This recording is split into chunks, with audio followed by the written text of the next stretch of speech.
Hi, we actually didn't think much about this important matter. Now I feel like I should share this information with everyone. I think so. Now, when we look at doing a laser surgery, for example, we do that laser surgery only on the cornea. I've already mentioned this in many videos. But when you go to many places, what do the doctors say?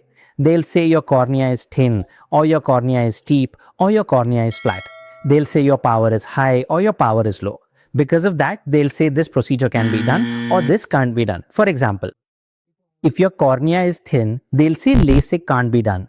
If it's a little thin, they might say femtoflap can be done. But if it's very thin, neither LASIK nor femtoflap can be done. Similarly, take SMILE for example, as we call it. If the cornea is thin, SMILE also can't be done. For some people, we call it astigmatism. You might have seen after the power, it's written as 110, 100 or 90. That's called astigmatism. If the astigmatism is above a certain level, we can't do SMILE either. So next, if the cornea is very flat, we can't cut a flap. If the cornea is very steep, but in some procedures, LASIK won't work. So when you look at all this, why should we complicate things so much? It's like when you go to a shop, you want to buy a shirt. You will buy the shirt that fits your size, right?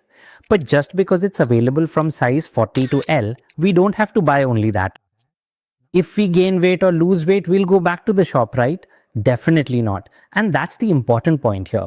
Now, when I talk about transepithelial contoura laser, when we do it on the cornea's wavefront, we can treat a larger range of powers. This is not like the earlier LASIK, glasses, SMILE or femto-LASIK. Whatever power you have, we can correct that too. That's one thing. With SMILE, you can't correct corneal aberrations, but with this, you can correct it. Even if the cylinder power is high, it can be corrected. Whether your cornea is flat or steep, this machine can be adjusted to give you the result. What could be the most advanced treatment? It should be done without touching the eye, and that's possible with this. Similarly, it's the safest. This is also the one that gives the best results. It all depends on what we do. This is the hands-free, blade-free, robotic-like zero-touch laser treatment.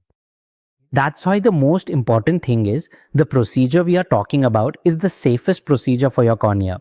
Similarly, there is no need for us to choose the procedure ourselves. The procedure will work in a way that suits our cornea. This is what is correct, both scientifically and from a common sense perspective. So just avail transepithelial contoura, corneal wavefront guided LASIK treatment to get the best possible vision for the rest of your life.